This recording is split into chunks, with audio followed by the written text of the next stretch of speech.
আজকে আমরা একজন কবির কথা বলবো।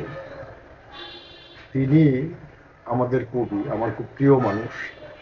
তার নাম হচ্ছে কবি রিজু রেজওয়ান। কবি রিজু রেজওয়ান।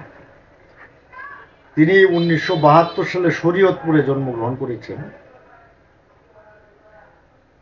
এই কবি রিজু রেজওয়ান একজন শক্তিমান কবি। তিনি দুটি বই পাঠিয়েছেন আমাকে। এর মধ্যে একটির নাম হচ্ছে চতুর্ভূত বাজাচ্ছে শরীরে ভাবাত।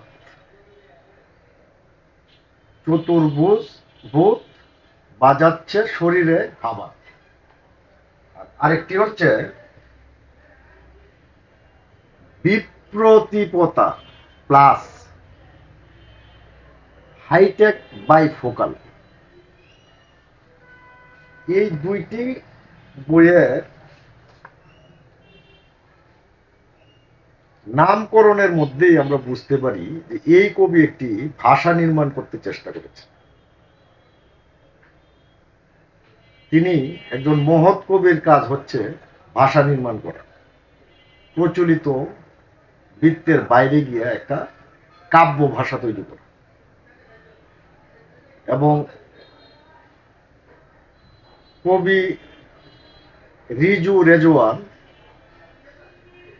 তিনি এই এক্সপেরিমেন্টটা খুব সুন্দরভাবে করেছেন। আমি তার বইগুলি পড়লাম, এক নিঃশ্বাসেই পড়লাম মোটামুটি ভাবে।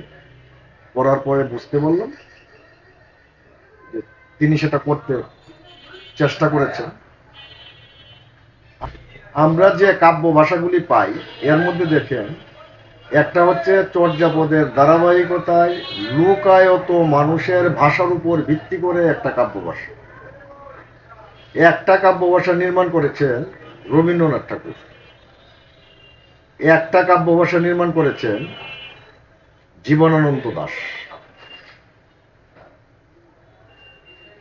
এখন নজরুলের একটা কাব্য ভাষা আছে। এর মধ্যে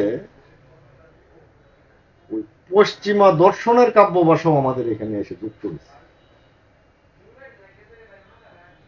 এই সবগুলির মধ্যে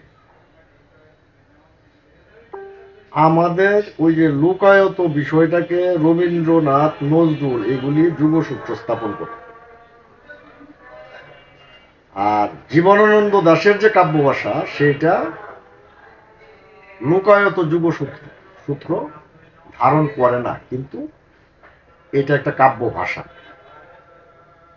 এই ভাষাকে এখন পর্যন্ত কেউ ছক থেকে বের হয়ে যেতে পারে না, অনেক কবি, আধুনিক কবিরা।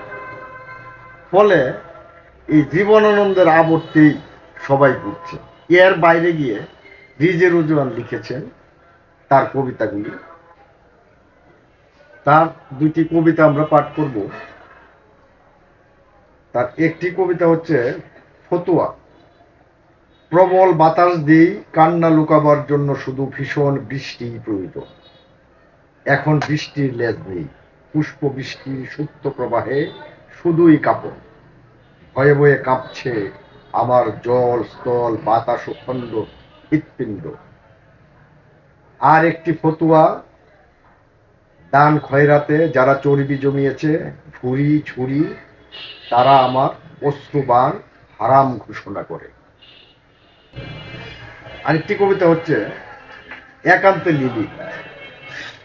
কি সব্যে নাশ সময় ক্লিভেজ ব্রা, তেরসা চাঁদ বিষণ্ণ প্রায়। আলুর দমের ভেতর হিজল রেণুর বুকেই চিলের ছবল।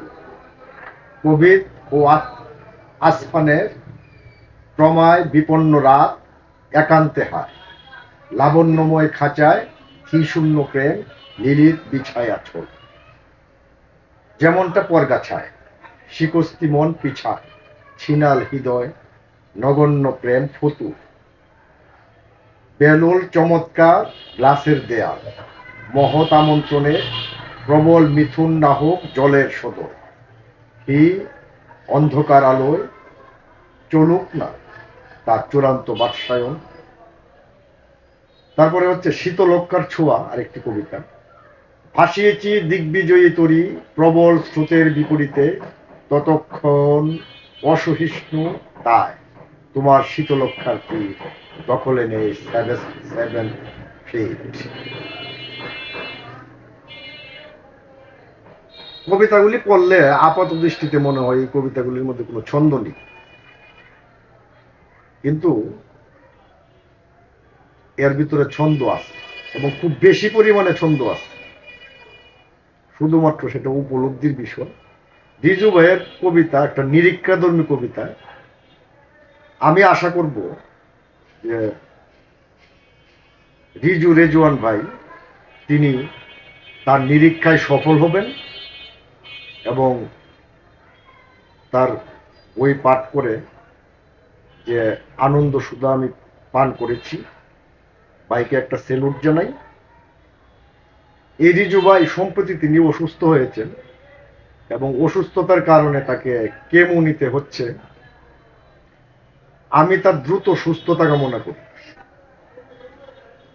পৃথিবীতে মহৎ কবিরা খুব কমই জন্মায়, এরা ক্ষণ জন্মায়, ভীষণ কষ্টের আতুর ঘরে এদের বেড়ে ওঠা। তারপরও রিজু ভাই সবসময় হাসি খুশি থাকে। আমি তাকে ব্যক্তিগতভাবে খুব পছন্দ করি।